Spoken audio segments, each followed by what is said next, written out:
Welcome back to another episode of Theology Applied. I'm your host, Pastor Joel Webbon with Right Response Ministries. In this particular episode of Theology Applied, I'm privileged to welcome back to the show AD Robles. In this episode, we discuss three primary characteristics of local churches that will endure the coming persecution to America. In 50 years from now, if America still exists, if God is so merciful, there's three different characteristics that will cause churches to be able to survive the coming persecution to our nation. Many churches have closed their doors. Many more, sadly, will close their doors in the coming decades. But I guarantee you that there are three characteristics that will make the difference. What are those three characteristics? Tune into this episode to find out. Applying God's Word to every aspect of life. This is Theology Applied. Welcome to another episode of Theology Applied. I am your host, Pastor Joel Webbon with Right Response Ministries. And in this particular episode, I am privileged to welcome back to the show a regular guest that we have on Right Response Ministries, AD Robles. Hey, how's it going? Thanks for inviting me again. You're welcome. Tell our listeners just a little bit about yourself, just in case they don't know who you are. Yeah, absolutely. I got a YouTube channel. I got a podcast on the Fight, Laugh, Feast network. You can find me just by typing in my name on both. AD Robles, R-O-B-L-E-S. I'm also pretty active on Twitter. If you don't like fighting, you probably won't want to follow me on Twitter. But if you like seeing uplifting stuff, I'm also on Gab. I'll post pictures of my kids playing Little League or my chickens or fishing pictures. So if you like that kind of stuff, just like normal, regular life, I'm on Gab as well. Cool. Yeah, I think you posted something today, the day that we're recording this, that said like Twitter, I go to Twitter to fight, I go to Gab to relax. So. Twitter's really good for fighting. It is. I mean, it really is. The way the algorithm works, it's very difficult to sort of block out anything, like all the things you don't want to see on Twitter. On Gab, it's really easy. So like a lot of people say Gab, is full of haters, and there's definitely a lot of aggression on Gab, no question. But it's very easy to curate it. So what I've done at Gab is just anyone who's got any kind of like hardcore negativity, I just block them, I just mute them, whatever. And I've curated this list. If you look at my Gab, if you were on my side of it, it's just like pictures of people's farms and like fishing pictures and stuff like that. It's a very, very pleasant place. Nice. Cool. Well, so what I was thinking for this episode is kind of a prediction episode. What will the church look like in the future? And more particularly, like what type of church, what kind of churches are going to make it? NGMI,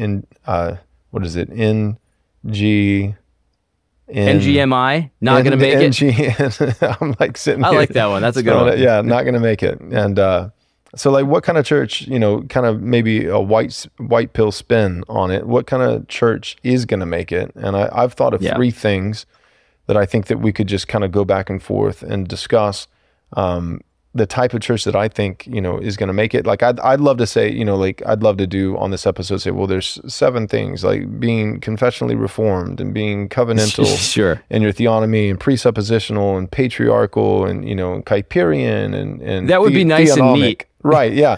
And like this, so that, I mean, that's, if I'm hosting a conference, which I am, March 1st, 2nd, and 3rd, Doug Wilson is coming, we got Foster coming. And so like, I'm going to focus on those things because I think that's the right path. But, in the spirit of a big tent, ecumenical spirit, I think that like, okay, if we can boil things down to the common denominator, I think there are 3 primary characteristics that pop into my mind of the type of church that I think would still be around in 50 years. So if I'll think about the title for this episode, but it'll probably be something along the lines of, the type of church that will survive the next 50 years in America. So anyway, so I won't list them all up front. I'll just start with one and then throw it to you. But one thing that I think is churches that engage the culture, engage society, engage the world around them. They're not pietistic, so they're engaging the world.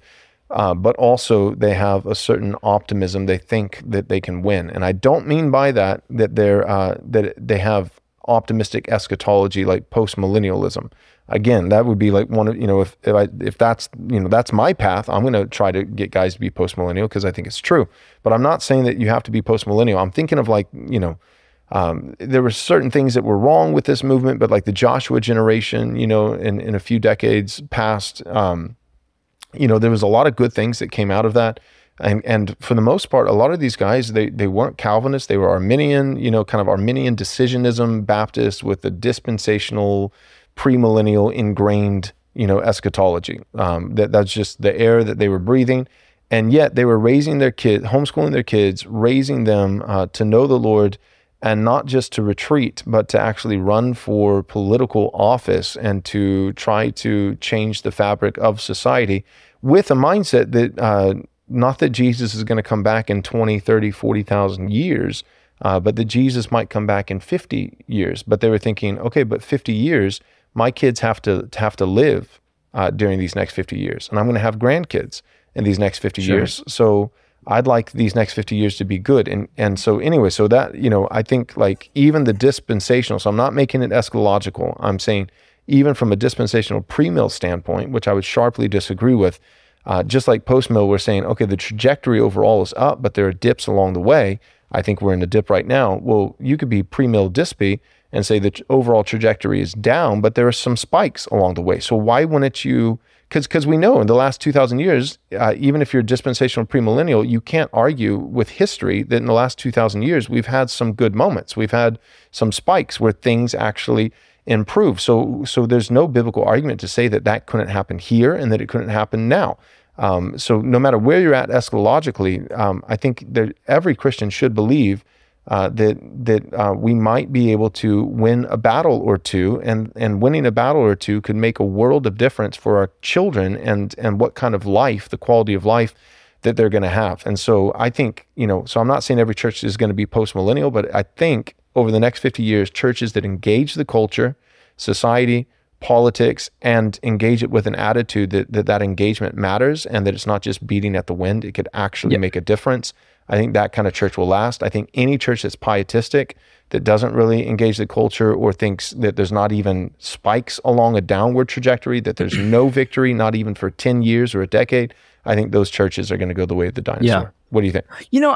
I think if you think of the next 50 years, and if you think like I do about sort of the economy and stuff like that, you're not doom and gloom necessarily, but I think most people kind of agree that the standard of living that we've enjoyed for a very long time is kind of steadily decreasing. And so over 50 years, that might go down even further, and so that doesn't mean we're all going to be, starving to death, or something like that. But it's just like, even today, like, I don't know how it is around you in Texas, but like when I go to the store today, it's a lot different than when I used to go to the store 5 years ago. It's like 5 years ago, nothing was ever out of stock.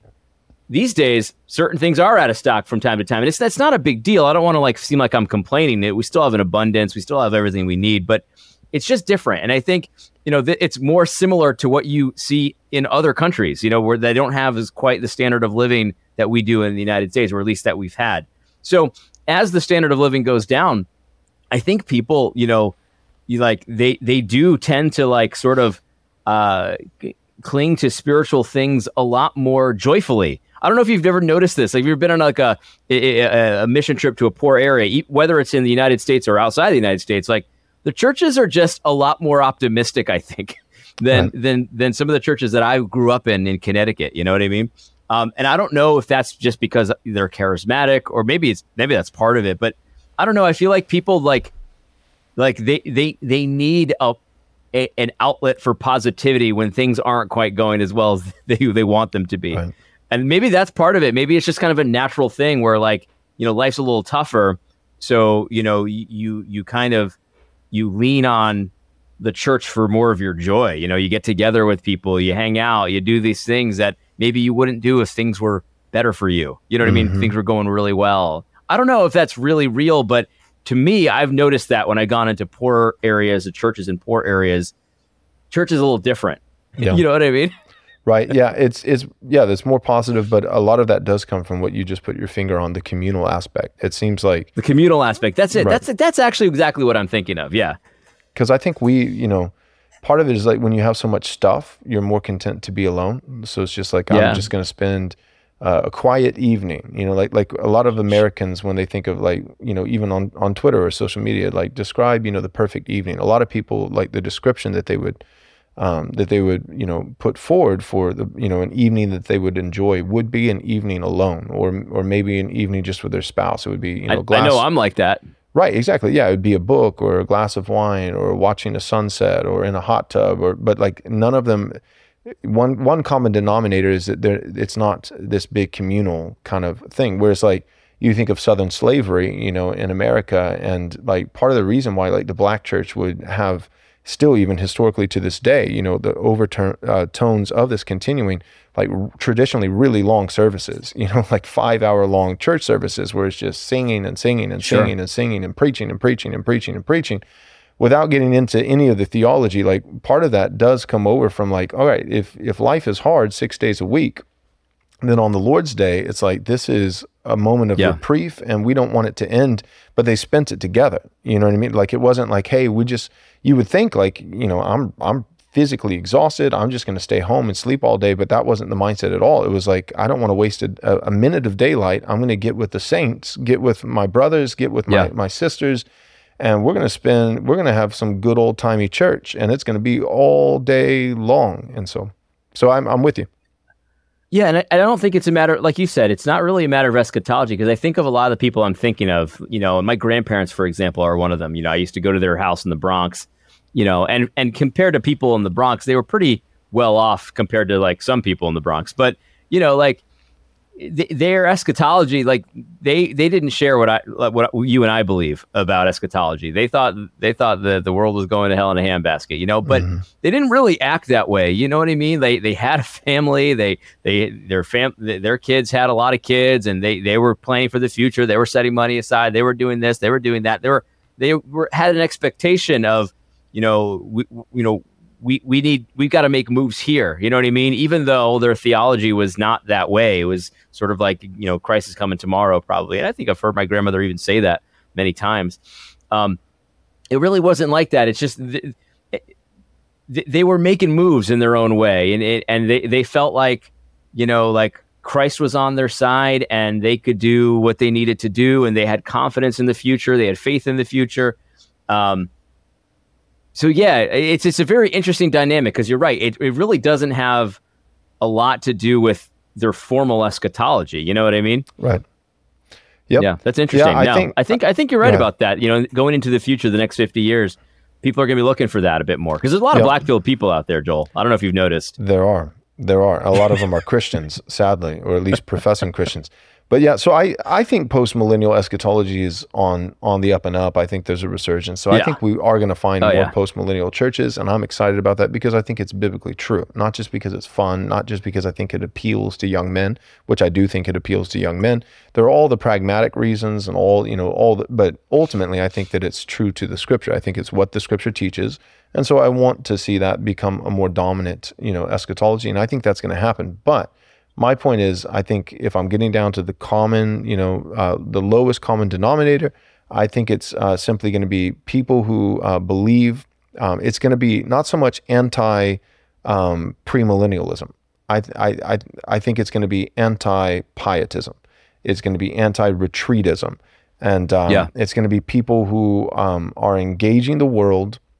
They think that the church actually has potential to change the world, even if they think that's only going to be temporary. Even if they think Jesus is going to come back in 20 years, but we could make the next 5 years better, and 5 years, a 5-year improvement matters. It matters for me, for my wife, for my children, for my grandchildren, and it's worth fighting for. So I think that's one of the things that, honestly, you can kind of get I'm thinking 50 years, but you can get a really good 5-year gauge of what the church is going to be like by just looking at kind of like the pink pill, conservative world outside of the church.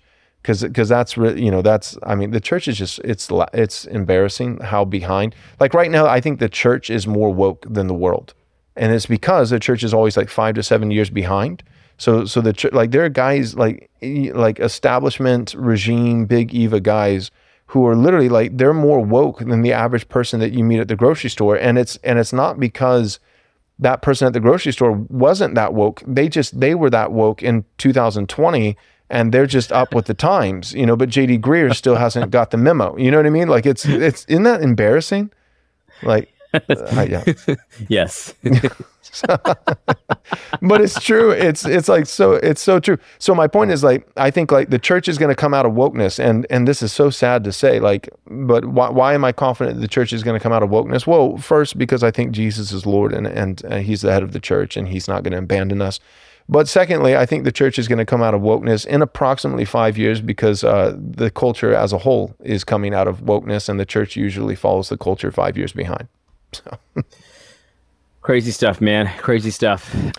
All right. So anyways, okay. So the second one that I was thinking is law and gospel. So the first one is engaging the world, not being pietistic and being hopeful. You could still think overall the trajectory is down in terms of your eschatology, but thinking that we could make a difference now and that difference matters. So even if it's only going to be better for 10 years or 20 or 50. So I think that's number one. Number two, I think is churches that don't just preach the gospel, but also preach the law. So why don't you talk to us a little bit, because you've had experience with this. You were at Tim Keller's church for a while, may he rest in peace. I think Tim Keller, for the record, I think you would agree with this. I think he's with the Lord right now. I think that he was regenerate. I think that like 1 Corinthians chapter 3, verses 8 through 11, like I think not everything Keller did, but a good bit was wood, hay, and stubble, especially towards the end of his ministry, was burned up. He suffered much loss, but he himself is saved.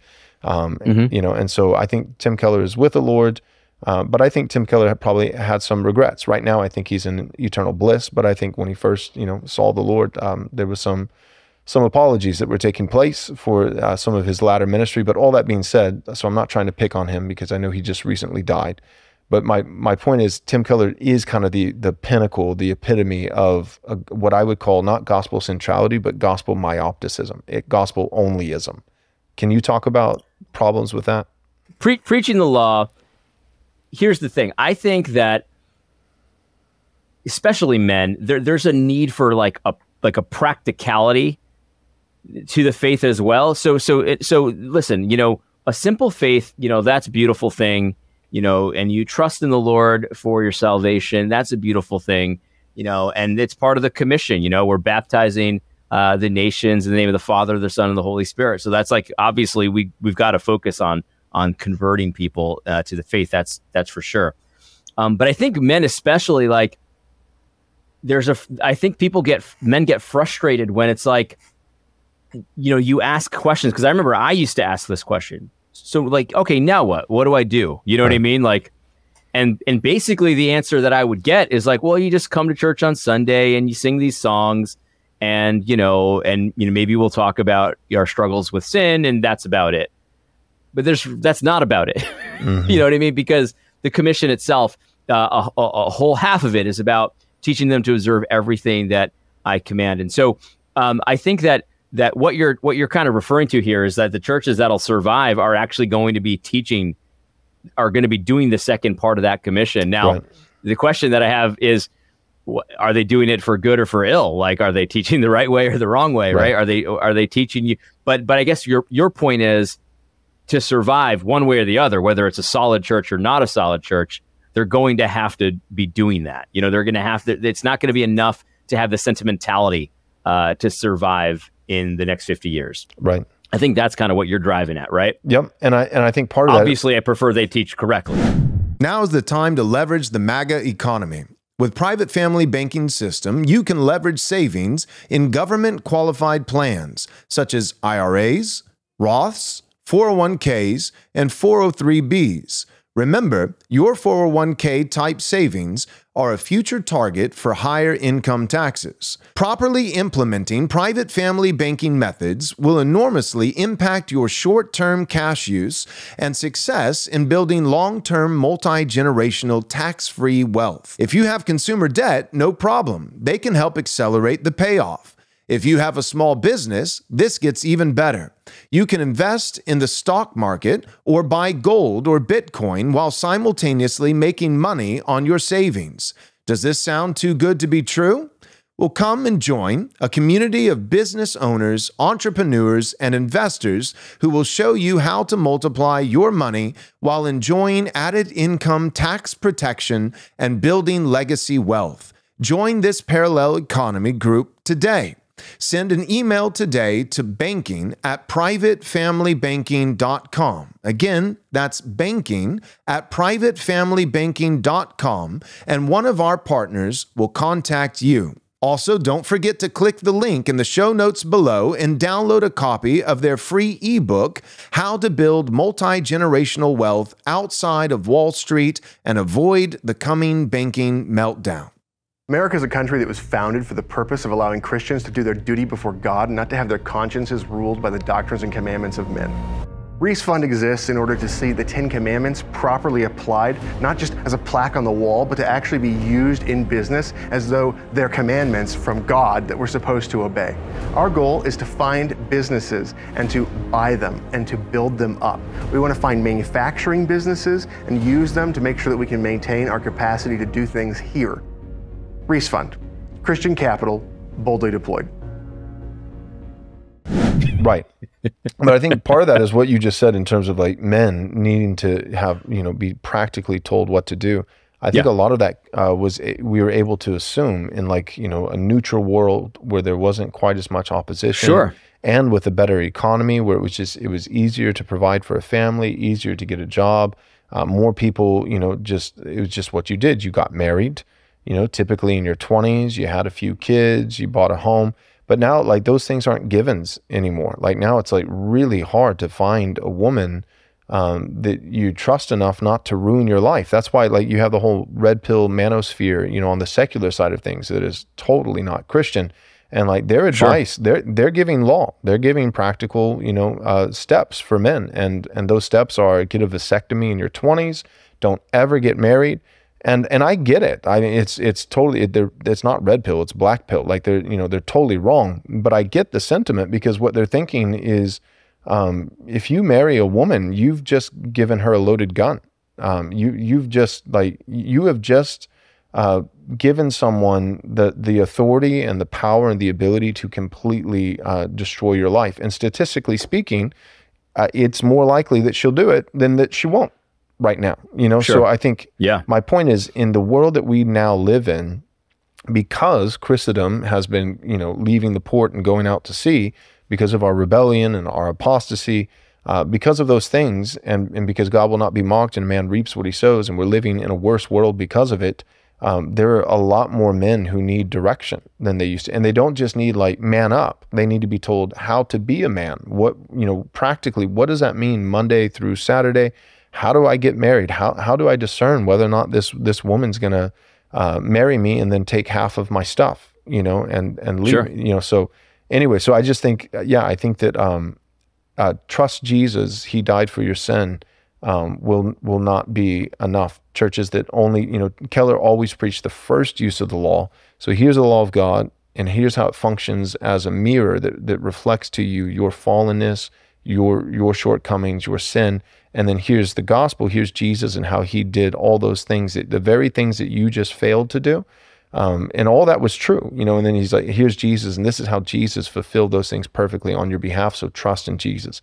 That's almost a great sermon. I wouldn't say that's wrong at all. I would just say it's incomplete. Then what I think we're going to see over the next 50 years is churches that then add to that the third use of the law that says, so here's the law, this is how you failed, this is why you need Jesus, here's Jesus, this is how he fulfilled these things in your place, not just substitutionary death, but substitutionary life. Now let's go back to the law in its third use as a lamp unto our feet, a light unto our path, something we delight in that shows us the way, not to the way to salvation, but the way from salvation to further sanctification, that shows us not just that we're sinners and we need Jesus, but now that we have Jesus and we're responding in gratitude for the free gospel of grace, it shows us how to live. I think that's going to become, I think that especially young men will not tolerate a Tim Keller type church 10 years from now, 20 years from now. Yeah. And the thing about this is that, up until now, like guys like Tim Keller have been very good at kind of like not disguising what they're saying, but making it sound good. Because like if you told the person like, I'm never really gonna tell you practically what to do, like that's not important, people would see right through that, right? So they'll say things like, well, you never actually move on from the gospel. You always need the gospel. You need to preach the gospel to yourself every single day. And you need to, every single passage, it's just really about the gospel, and you need to think about that. And it's like, well, that sounds like to some people, especially to new believers, that sounds okay. That sounds pretty good. I guess that makes a lot of sense, because I'm always going to be, fighting against my sin, and I still do struggle with my sin. So I guess I do need to just focus on the gospel every single day. And the thing is, though, that I think you're right. Like when times are somewhat normal, somewhat, you can kind of assume a certain set of morality. I mean, I remember when I was growing up, which was not that long ago. I'm not that old yet, Joel, but when I was growing up, it's like everyone kind of knew that homosexuality was a deviant lifestyle. Even if they didn't think it was a sin, they didn't think it was, anything really wrong with it. It was something that you did not want to do. You didn't want to do that. It was deviant. Even degenerates didn't want to degenerate that much. You know what I mean? So in the 1960s, we knew that even a man having long hair was degenerate. Like that's why a guy would grow out his hair. That's such a good point. Was and to that's be rebellious. Exactly, 100%. So I guess my point is when everyone's kind of working with the same assumptions, you can kind of get away with some of that stuff. But you're right. These days, especially men are struggling with lots of basic stuff, and they're turning to YouTube to basically guide them. And YouTube is not necessarily. I like YouTube. Don't get me wrong. There's a lot of cool stuff on YouTube, but there's a lot of garbage on YouTube. Garbage. And I don't know, man. Have you noticed, Joel, some of these manosphere types? I don't even know if they technically would still call themselves manosphere types, but that's how they kind of came up. Lately have been talking about how good some of these trannies look. I don't know if you've noticed that. There's a few guys that have been doing that. And I'm like, I don't even, I kind of just stay away, and I probably should. Michael Foster's been talking to me and saying, Joel, you should probably, so do you know who Rollo, I think Tomasi is his name? Do you know who that is? I've heard of him. I don't really know anything about him. So he just, we'll see by the time this comes out, I'm going on his show this Friday. He invited me to come on his show. So I really don't have any idea what I'm getting into, because I don't know that the whole secular manosphere. I've heard from Foster has told me a few things. Brian Sauvé, you're telling me some things right now, so I feel like I'm getting a little bit of prep. But I've just Andrew Tate. I've never listened to a single thing from Andrew Tate. You know what I mean? I know his name. So no, I do not. I saw a few things of recently, and I put on my muted words on Twitter. I don't want to see any more. Yeah.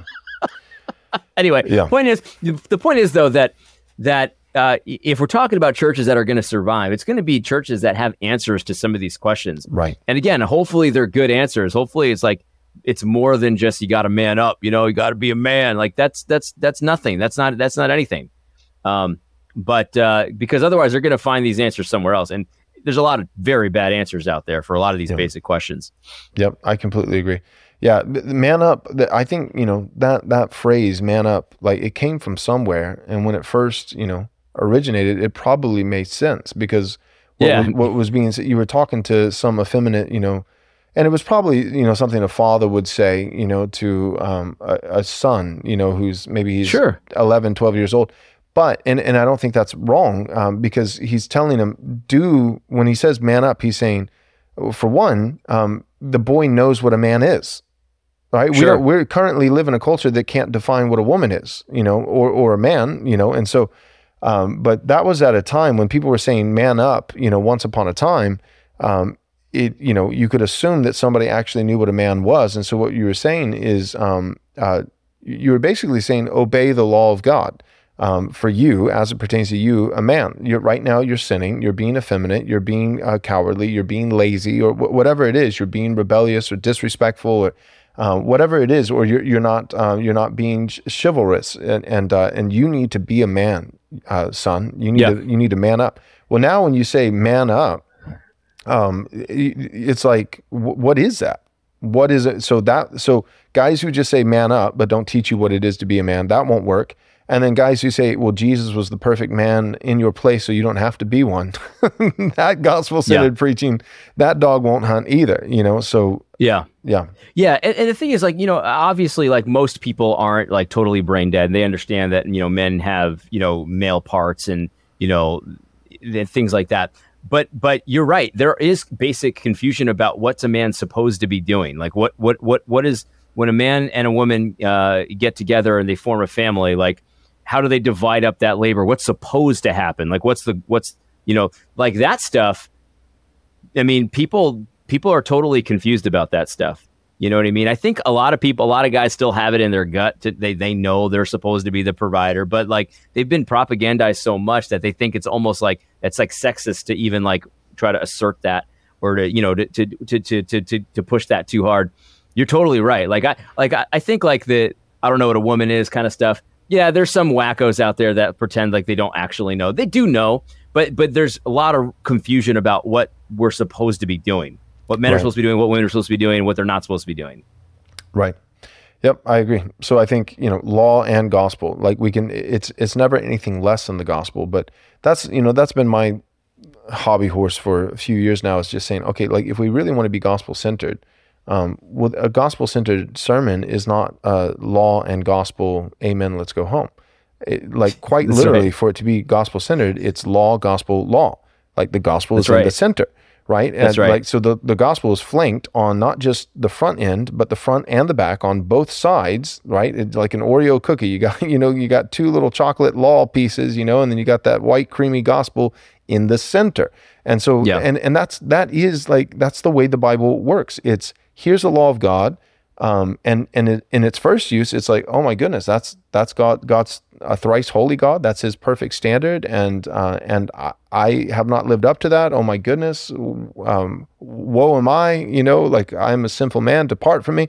And then it's like, gospel, right? It's white pill. Here's Jesus. He actually, all those things he did for you, right? But then the immediate response is, well, if, 1 John 4:19, we love because he first loved us. Well, if he loved me freely like that, while we were yet sinners, Christ died for me. In the midst of my sin, he loved me. He paid the price. Well, then, man, I can't help but love him back. And I want to show him my love. So Jesus, I love you. What can I do to show you that I love you? If you love me, obey my commandments. So then it's right back to the law. But now fueled by grace, not trying to earn his love or earn salvation, but rather a response of gratitude for the free salvation we have by grace alone, through faith alone, in Christ alone.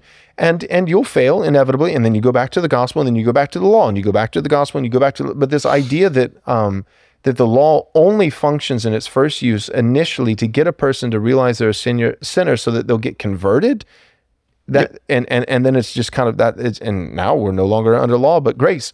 That is such a horrible exegesis of scripture. But a lot of guys, like a lot of Christians have believed that, and people, I've just noticed people are coming out of that like in droves right now.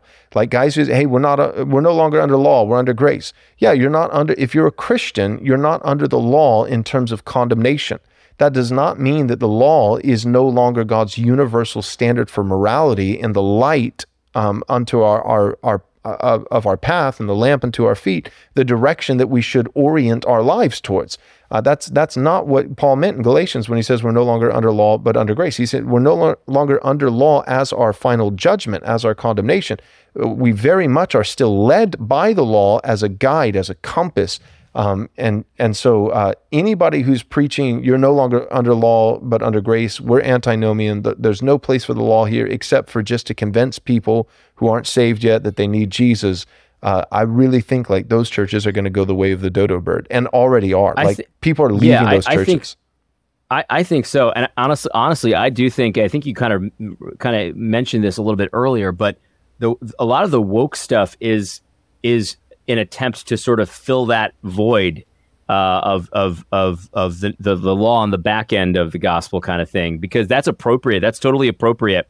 But they didn't want to fill it with God's law. They wanted to fill it with something else. And so that's why a lot of these churches went woke. I mean, if you notice, a lot of the people that are like the wokest people out there, they're like these gospel-centered people that before would never ever preach about the law, and they thought that was not right. In fact, I had a guy tell me to my face, this is like a low-level gospel coalition goon, told me directly and said, "You're never satisfied. You're never satisfied, AD. First you told me that I never brought up the law, and now I'm bringing up the law, and you're against it." And I'm like, "What are you talking about?" Because what he was doing was he was misquoting the law. He was Right. he was saying things that you know what the woke people do. Let justice roll down like waters. And that means social programs Forgive and student stuff, debt. Or what- yeah, right. You know what I'm talking about. So I think a lot of the woke stuff was almost like a self-conscious move, saying, we right. can't just do this thing where there's no discipleship. There's no like, now what do I do? I'm saved. What do I do now? Like, they couldn't just stay there and say we're gospel centered. Nobody was buying that anymore. So they had to do something. And so churches decided. And I think a lot of churches made this decision. It's either you go woke or you've rediscovered the law. And a lot of these guys are like Christian nationalists now. You're right. That used to be an 829. You know some of these guys. You know what I mean? Yep. We talk to them regularly, you and I. That's exactly what happened. It's like it's the same as the new Calvinist movement. Like the young, reformed, and restless. Like you can basically, everybody who was young, reformed, and restless. And I was a little bit too young to be a part of, but I was on the back end of that. I was Acts 29 for a little bit. All the young, reformed, and restless guys pretty much split right down the middle, 50-50. 50 of them apostatized. And 50%, and then 50% of them went confessionally reformed and are either like 1689 or Westminster, and more liturgical and regulative principle of worship, and that kind of thing, and most of them cessationist and kind of dropped the Wayne Grudem, John Piper kind of continuationist Calvinist, new Calvinism thing. Same thing with gospel centered. So this is a little bit more than just the young, reformed, and restless Acts 29 Driscoll Chandler group. This is like, had some older guys like Keller. This is your Gospel Coalition, 9 Marks, the gospel-centered movement, same thing. They pretty much all, over the last few years, instinctively realized the gospel is supposed to be accompanied with God's law. It's law and gospel, law and gospel, law and gospel. And half of them embraced law, but it was man's law, which was antithetical to the law of God. Social justice it's not that we don't like justice. We don't like social justice because it's unjust. It's not biblical justice. The other half, though, at first, I don't think they responded well. Good guys that you and I like, and you and I probably were part of this a little bit. Our first kind of line of attack to the wokeness of embracing this law, our first line of attack, because we were so steeped in the gospel-centered, myopticism, our first line of attack was, this is the Galatian heresy. This is legalism. You're adding works to the gospel. That should have never been our line of attack. We should not have said, this is bad because it's a twisting of the gospel. It's adding works to the gospel of free grace. It's legalism. It's no, that shouldn't have been I think we shot ourselves in the foot, and we're recovering now, but I think we could have beat the woke thing probably 2 years faster. I think we could have been done with this 2 years ago, and now we're coming out of it, but we're coming out of it because we're finally employing the right biblical attack. Instead of saying you're conflating the gospel and adding works to the gospel, because some guys were doing that, saying like, if you don't believe in reparations and you don't believe the gospel. Okay, well, that's a Galatian heresy. That's adding works to no question. But a lot of the woke guys weren't, the worst of them were doing that, but a lot of them weren't doing that. They were careful enough to not conflate works with gospel. And so then we kept insisting, well, you are inflating works with gospel. You are being a legalist. When they actually weren't. The line of attack we should have used is we should have said, the works that you're adding, you're not conflating with the gospel. You have a distinction between gospel and works. The problem is that the works, although distinct from the gospel, are the works of the devil. They're demonic works. They're evil works. They're not good works. You know what I mean? That should have been our answer.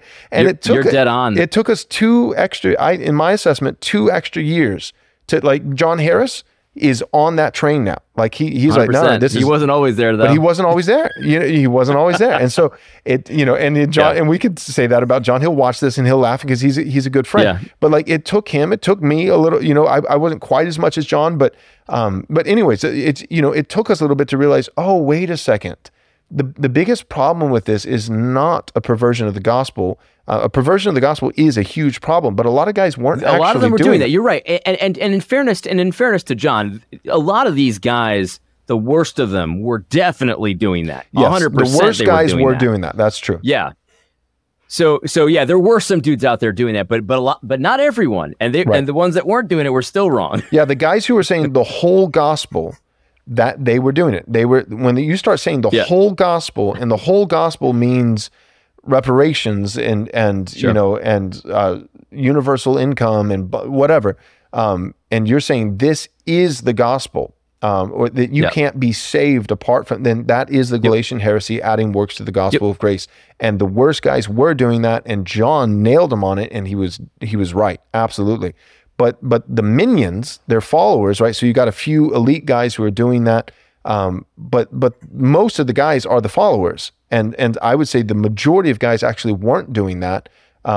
They actually were had a clear distinction between law and gospel. The problem is that their law wasn't God's law, and it took us a while, I think, to figure that out. So anyways, all that being said, I think moving forward, you're absolutely right, though, that like God used, in his mercy, he used COVID, he used BLM, he used the whole woke thing from 2017, 18, 19, and then really, you know, climaxing in 2020. I think he used that for, we couldn't beat the wokeness by just saying Galatian heresy, because that didn't apply to everybody. So then what we had to do to beat it is we actually had to go back to the law of God. And the beauty is that now, coming off of this, you've got a lot more churches like mine, you know, that preach law and gospel. So, All right, that's it, guys. I tried to warn you. The time has finally arrived. Our early bird pricing is gone. But don't despair. We've gone above and beyond to make this conference affordable to all. So even now, it's only $170 for an adult.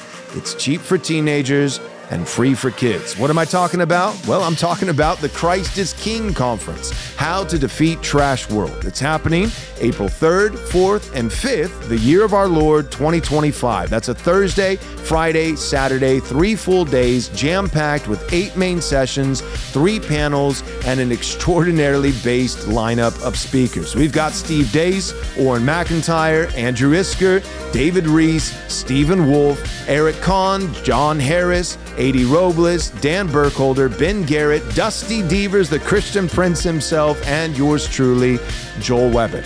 Sign up today. Don't miss this conference, and I'll give you a little bit of a secret here. There's a couple more potential speakers in the wings. Haven't completely confirmed yet, so I cannot disclose, but I'll say this. If it happens, it's going to blow your mind. So register at rightresponseconference.com. Again, that's rightresponseconference.com. Register today. Are you a Christian struggling to find companies that align with your values and beliefs? Well, then Squirrelly Joe's has you covered for all your coffee needs. All of their coffee is hand-selected and roasted fresh every day by a family of fellow believers. Try them out and you'll savor exceptional coffee while knowing that your investment supports a company committed to following God's teachings and upholding truth and righteousness, ensuring that your hard-earned money contributes to the growth of God's kingdom. Stop giving your hard-earned dollars to pagans who support evil. Right Response listeners have access to an exclusive deal. Your first bag of coffee is free. All you have to do is cover the shipping. So head on over to squirrellyjoes.com/right response. Again, that's squirrellyjoes.com/right response to claim your first free bag of coffee today. Visit thewordsoap.com today. Again, that's thewordsoap.com. Everyone needs soap, so wash yourself in the Word. Absolutely. No, I think, and what's interesting about the 2 things we brought up so far, you can see sort of like there's going to be a dichotomy. There's going to be churches that are solid, that survive, and there's going to be some evil churches that survive that are doing these things, just the bizarro, like Antichrist version of it. Right. Bizarro Superman. And they're going to be the regime churches. They're going to be the churches for, you know, essentially, you know, the people that are on Capitol Hill kind of thing, you know, that kind of thing. And eventually they'll die out too, but that's what's going to happen. But they'll be the bad ones that last the longest. You're absolutely right. And let's explore that a little bit more, but with the third one now, the third one that I was thinking of is the third characteristic of churches that I think will last for 50 years is churches that feel old. Churches that have like some kind of traditional, historic, old, tried and true, trusted, credible sentiment, that I think as, and this gets into like technology, it gets into AI, it gets like, as the world continues to progress and more things become digital, as the world becomes more digital, and becomes, Michael O'Fallon would love this, digital currency, and as the world becomes more digital, digitized, and there's more things that are doctored and tweaked and twisted, I think there's going to be a yearning for what is true, what is true, what is true, what is authentic, what is real, what can I trust. And so on the bad side of things, the bizarro world, upside down world, but churches that mimic God's design, but in the opposite sense, but they last because they're still mimicking his design. That would be the perfect example of that would be like an Episcopalian church where, you're walking in with like a 400-year-old Bible, being carried, and there's like 3 altar boys with, lit candles walking behind the priest, and there's thrones up on the stage and stained glass and chandeliers hanging, and it's glorious. It's this cathedral. It looks beautiful. Legit. Looks legit. And then the guy gives a 15-minute homily on why Paul, when he cast out the demon of the slave girl, he was wrong to do that, and whatever, and the dude is, and the priest is actually gay, and his boyfriend is sitting on the front row. And I say that like as some random, illustration, but I actually knew a priest like that when I was pastoring in California. Real. When I was pastoring in California, we met at an Episcopalian church in the evening, and the priest was gay, and his boyfriend would sit on the front row. And I remember going to one of the services, and it was a 15-minute homily where he said the Apostle Paul was wrong for these reasons in this particular text. So anyways, all that being said, but the aesthetic looked trustworthy. It looked, and so when you're sitting on YouTube all day, and watching TikTok, and your work is in an office bunker underground where you don't see the light of day, no sunlight, and everything is on the computer, and AI and virtual reality and all this kind of stuff and it's progressing. And then you can go to the sun gloriously cascading through a stained glass window of a church that's 300 years old, the building, and there's these old rituals that they've been doing for centuries. Even though the actual content of what's being preached is antithetical to the Bible, the veneer feels legit. It feels legitimate, and that'll take longer to come down. What do you think? Yeah, I think that's interesting. I also think even besides just the aesthetic of the actual physical building and stuff like that, the liturgy actually is going to make a big difference too. Like, if you have a solid, somewhat ancient liturgy, where you do things like, you sing the Gloria Patri, or you do catechisms, questions, or, I don't know what people are doing, but what I'm saying is, like, as the world gets, at least it seems to get more chaotic, at least what you see online, what you see on TV, and what they push is more chaotic anyway. I think that people are going to be attracted to having a Sunday, Lord's Day, that is predictable, that is beautiful, that is constant, that has the feel of constants. It's just, this is what we've been doing for a long time.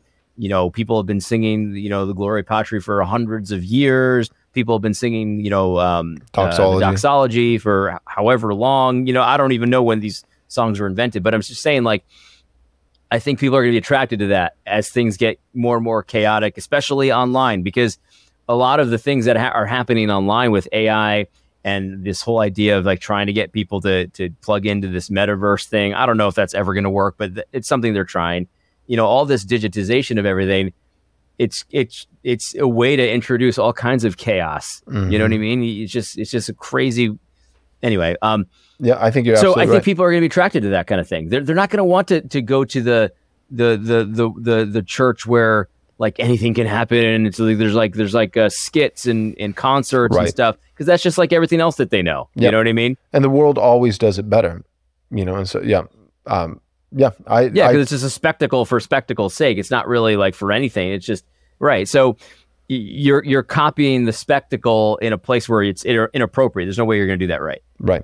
Yep. So I think liturgy and like that kind of feeling of a connection to the past is going to be important. You know what I mean? I think, and actually a lot of the things that are happening right now, they're trying to disconnect you from the past. They're trying to disconnect you from your ancestors. They're tearing down the statues of your ancestors. They're renaming buildings, or renaming, bridges, all this stuff. And that all is intentionally disconnecting you from your history. And Right. I think that there's going to be pushback there for sure. Yep.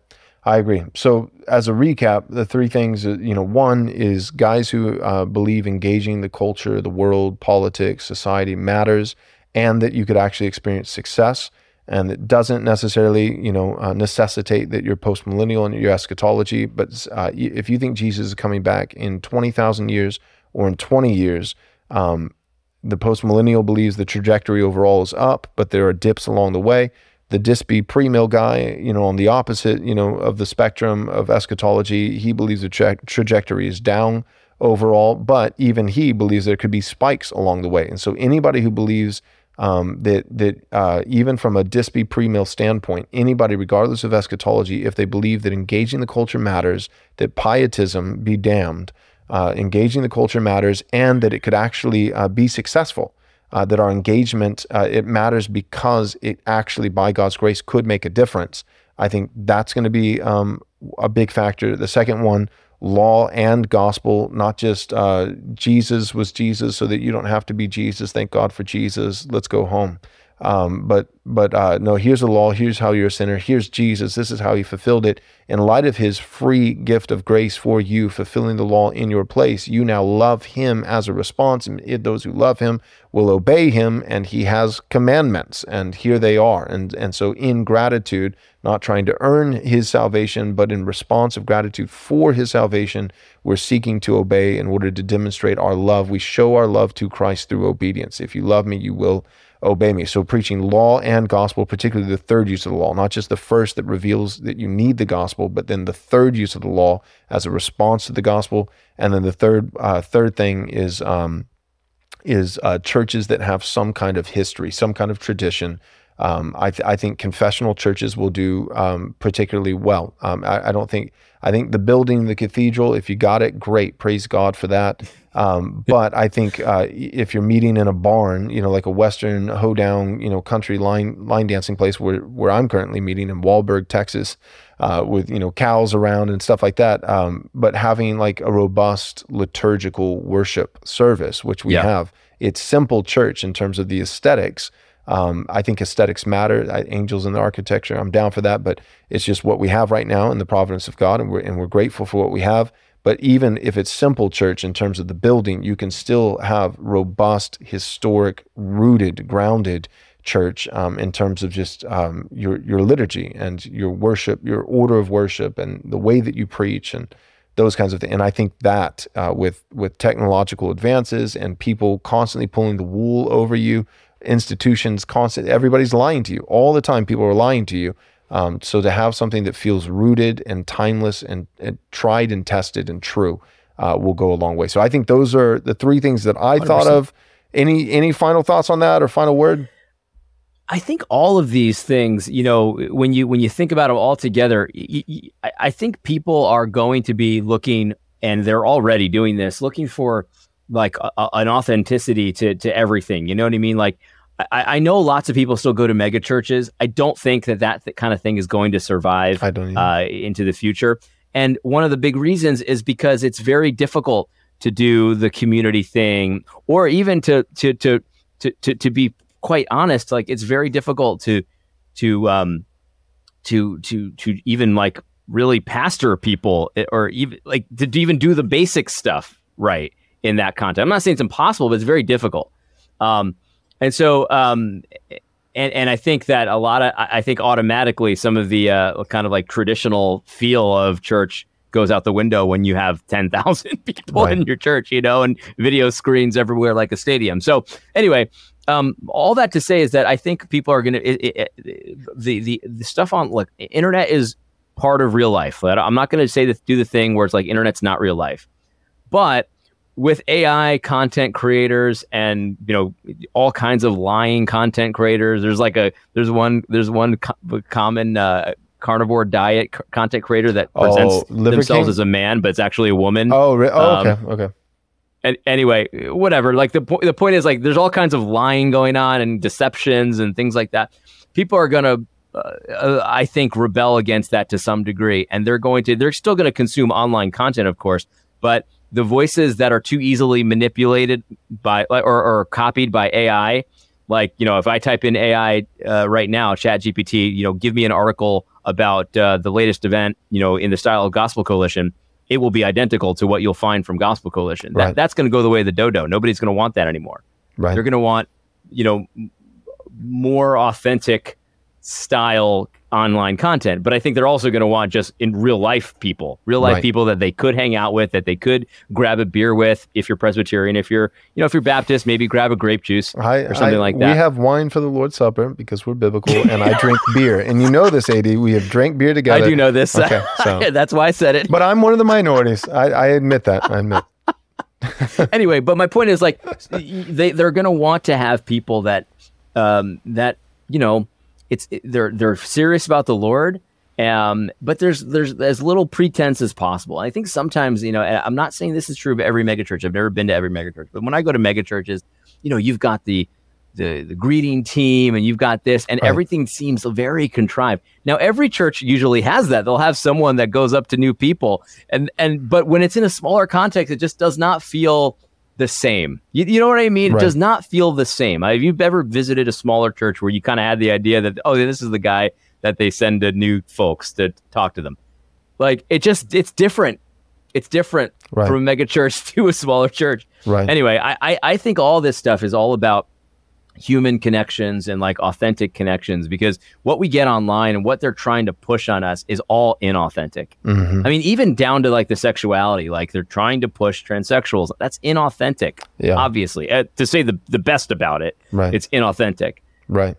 Yep. I think that's the common denominator with all the things you just said, Yeah. You're absolutely right. I think one thing on the mega churches, I was just thinking, mega churches really became a thing in the Bible Belt, and Southern California would be another hot spot. But mega churches became like the church growth movement, Bill Hybels, like large, like, I mean, technically, like Charles Spurgeon, you could argue that he had a mega church, the London Metropolitan Tabernacle. Like, so there have been some big churches. I think the Church of Antioch was probably pretty big, the church in Jerusalem. So, like, I'm not, neither you or I are philosophically inherently against mega churches, but in terms of mega churches being so common, a dime a dozen, that's relatively new. A new phenomenon that you can track back to pretty much the 80s and 90s. However, what I was going to say is that one thing that's radically changed is the internet. That a lot of the reason why the megachurch appealed to people is because they wanted to be able to slip in and slip out and have an experience without the community. They didn't go to a megachurch because they wanted a community with 10,000 people. You go to a context of 10,000 people because you don't want community, because you're just a number that you can. You can't go to a church of 75 people and show up 15 minutes late and not be noticed for being late. You know what I mean? Like you better be on time, and you also, if things are uncomfortable or you don't like it or you're bored or whatever, like you can't slip out without it being kind of. Well, I'll tell you, this is, I'm sorry to interrupt you, but this is, and it's not typically, well, maybe it could be from a place of judgment, but I'll tell you right, one time recently I have a new church. I don't know if I told everyone in the audience this yet, you didn't tell me this. Just a church, a local church just in my town. So I was driving an hour. It was a great church, but it was an hour away, So anyway, we just started going to this church, and my family was out of town. I even forget where they were doing, but I was all alone. And so I went to church that day, and I just started feeling really ill, in the middle of the service. And so I skedaddled, right? And I'll never forget it. Like, I got a text after church was over from my buddy. It's like, dude, I saw you leave. Are you all right? Yep, and it wasn't from a place of judgment. It's like, is everything okay? Kind of thing. Mm-hmm. He saw me because there's only like 50 people at that church. Right. Exactly. Well, and that's what I'm saying. So my point is, like, pairing that with the internet, when the mega church movement, church growth movement, Bill Hybels, that kind of thing, Saddleback, like when that really was becoming a thing, And praise God, Saddleback, was just voted out of the SBC, and so that that's hopeful. There's a lot Such more a white pill, man. That's great news. But it's great news. Let's take it and celebrate the Lord. But with that, when that was becoming a thing, the mega church growth movement thing was really lifting off. You did not maybe the internet was a little bit after that coming on the scene, but it wasn't like it is now. It was not, podcasting was not a thing. YouTube was not a thing. And all those things are getting better. YouTube's getting better, streaming services are getting better. Twitter, you can do Twitter Spaces now and all these. And so my point is, if that's all somebody wants is just an experience, and typically the person who goes to a megachurch wants the invisible experience, the unnoticed, slipping in unnoticed experience. My point is that the type of person who goes to a megachurch, I'm not saying they're going to leave a megachurch and find a small church. I'm saying they're just not going to go to church at all. I think that's right. That over the next few years, that person, they're just going to listen to YouTube, right? They're just going to watch YouTube. They're going to listen to podcasts. They're going to, be following. Because really, there's no difference. There's no difference. That's my point. From their perspective. Exactly. And so my point is that I think now, like the internet and all these spaces, these little virtual communities, pseudo communities online have become so dialed in and have improved so much in terms of content, experience, being able in the chats and stuff like that to engage with people and talk as you're listening and all that.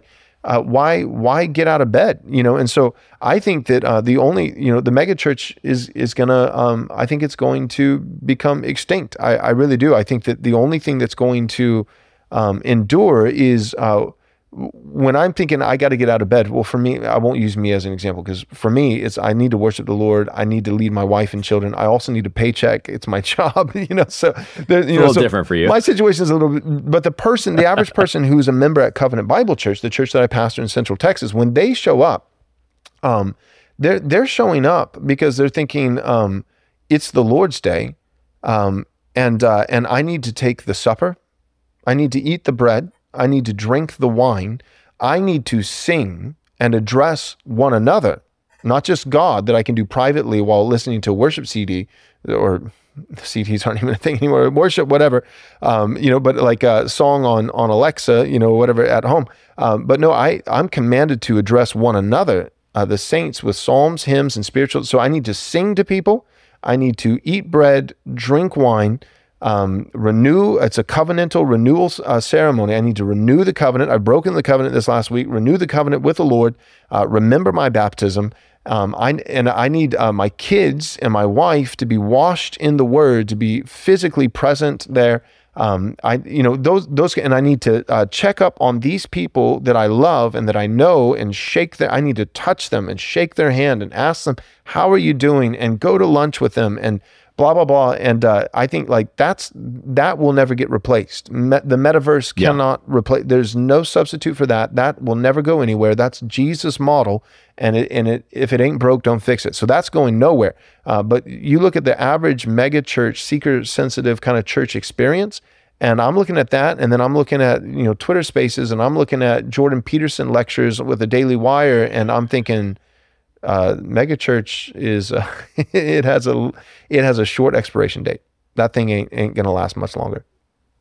So. Yeah, this has been interesting though. I honestly haven't really considered too much about what kinds of churches will actually make it. They're gonna make it. Right. This is interesting. I think there's some good stuff here. Cool. Well, thanks so much for coming on the show, AD, and let our listeners know how they can follow you. Yeah, like I said, YouTube, Fight Laugh Feast. You could just type in my name, AD Robles, and I'm on Twitter at AD Robles Media, and also Gab, same handle there. Cool. All right. Hey, the church that you found, did you find a Presbyterian church? No, it's unfortunately. Baptist again? It's Baptist again, yeah. That's hilarious. Well, there's a Presbyterian church pretty close that we were going to go to, but they went super crazy COVID Nazi and a little bit woke, so not gonna fly. Yeah, well, we've got plenty of Presbyterians in our church because some of them went woke, but a couple of them didn't go woke. But they so overreacted to COVID. You know that. That's a big thing in Presbyterian circles. The COVID overreaction. Really is, man. Like, this got so bad that they weren't even singing. They didn't even sing. They said, "Well, you just got to hum to yourself because you don't want to get the aspirate." You know, exactly. That's exactly. We're not doing that. What this church in town, they're OPC. They're not woke, but same thing. They bifurcated. They went to 2 services intentionally, not because they had so many people, but they had a mask required service and then a mask optional service. But then the mask service, there was no singing allowed in that service, and so people just saw that, and it's and I'm talking like it's 2021 now. We're getting closer to 2022, and that's still going on. And so people are like, all right, well, yeah, Joel's not going to baptize our infants, and so we got to figure that out. We'll get them baptized in the middle of the night by some Presbyterian minister, but we're going to go to a church a church that has some faith and some spine. Yeah. So yeah, 100%. Yeah, but it's a solid little church, and I'm pretty excited to have a 5-minute drive, and I can actually hang out with people. In fact, we did last Sunday. We hung out with people after church because we didn't have an hour drive back home. Yeah. That's awesome. How long did you go to the other church, the one that was an hour away? How long were you there? Yeah, for like 4 or 5 years. Oh, okay. I've been telling them that I'm leaving to go closer to home for like 3 years. But they were probably still really sad when you finally pulled the trigger. Yes, they definitely were. And they didn't believe me because I'd just been saying it for 3 years, Right. But finally we did it, and I had a chance to preach there one last time, and I'm sure we'll be back up for like picnics or things like that, because they're a solid group of people. It was a really kind of a bittersweet thing for us, to be honest, but had to happen. Well, enjoy this church for 6 months or so until you move down here and join Covenant Texas, Bible Church. Well, God bless, man. All right, later. Take care.